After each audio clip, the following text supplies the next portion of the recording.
All right, let's just dive right into this explainer, where we're going to decode the hidden psychology behind why you totally obsess over new things.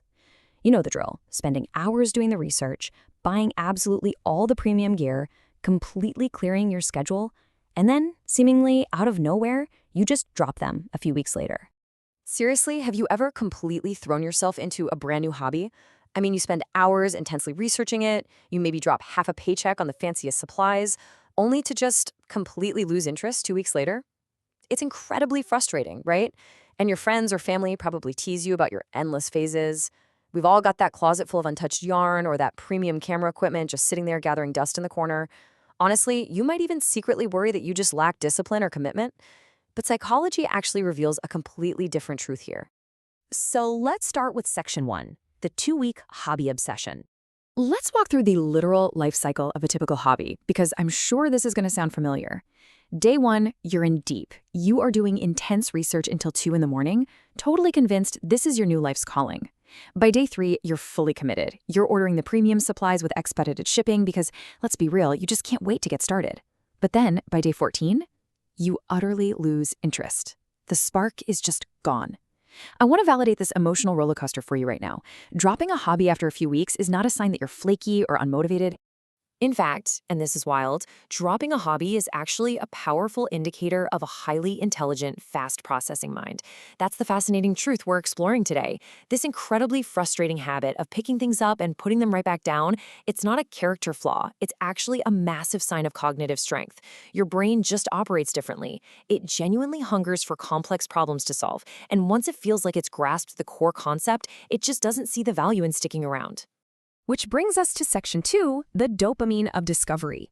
Psychologists actually have a formal term for this. They call it short bursts of deep obsession.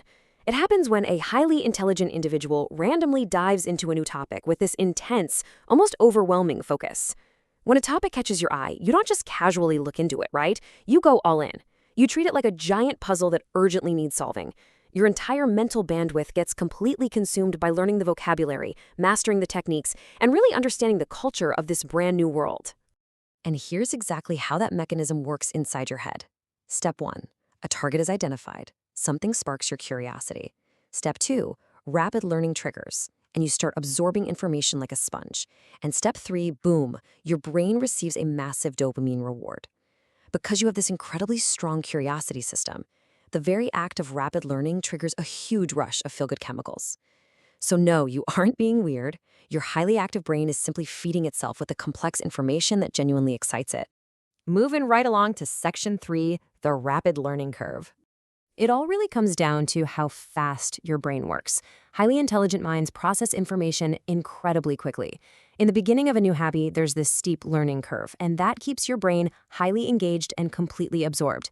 It feels amazing because you're actively climbing that hill. You're overcoming obstacles and making rapid progress. Every new fact feels like a victory. But remember, your brain processes data at lightning speed, and that means that steep hill, it levels out way, way faster for you than it does for others. So, what actually happens neurochemically when you hit that wall? Well, when the learning curve plateaus, the intellectual challenge suddenly fades. Your brain essentially realizes that the incoming information is being processed way too easily. And as a result, those stimulation chemicals, like dopamine, they completely stop flowing. Why? Simply because the core concept is already mastered. You don't lose interest because you're lazy, you lose interest because your brain has effectively solved the hobby. It cracked the code, got the reward, and it's just no longer being chemically incentivized to put in the effort. Let's look at section 4, anticipation versus repetition. Research on motivation shows that your highly analytical brain is intensely driven by anticipation. You are deeply energized by discovery, problem solving, and that really exciting vision of what you're going to learn next.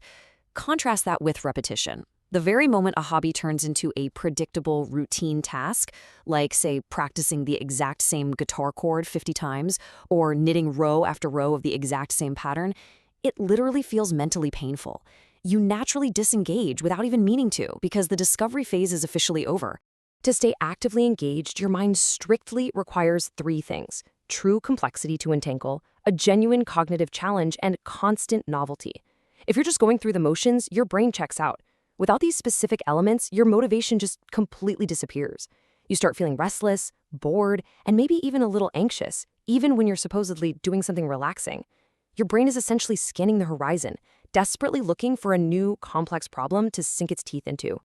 And that leads us perfectly into section 5, moving on, not quitting.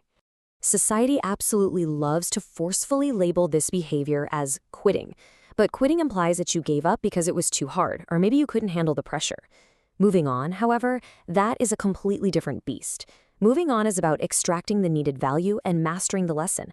Highly intelligent people simply move on from a topic once they've learned enough. You extracted exactly what you needed from that hobby, whether it was a brand new skill, a creative outlet, or honestly, just the answer to a complex question.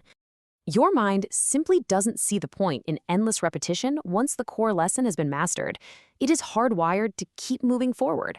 Finding the next exciting challenge isn't a distraction. It's exactly what your brain is beautifully designed to do. You're built to explore, synthesize information, and then carry those interconnected lessons into the next great pursuit. The goal was never to become a world-class expert. The goal was the thrill of the chase. I really want you to internalize this. You do not lack discipline, and you are not broken. The next time you find yourself packing away the supplies from a hobby you started just last month, please stop beating yourself up about it. You aren't failing at follow-through. You're simply closing the chapter on a mission that has already been successfully accomplished in your mind. Release the guilt associated with moving on. Because here is the ultimate reframe. You possess a brilliant, highly curious mind that learns quickly and instantly demands new, complex stimulation to feel alive. If this explainer felt like looking into a mirror, well, that's exactly what we aimed for. Decoding the psychology behind your behavior so you can turn your unique wiring into your absolute greatest strength. Stop fighting your need for novelty and start structuring your life to feed that incredible curiosity instead. So what does this all mean for you? It brings us to our final question. Will you finally look at your graveyard of hobbies not as a sign of failure, but as a testament to a brilliant, hungry mind? I challenge you to fully embrace your incredible need for discovery. Stop versing yourself into the mold of a specialist when you are naturally wired to be an enthusiastic explorer of literally everything. Keep learning, keep exploring, and I'll catch you in the next explainer.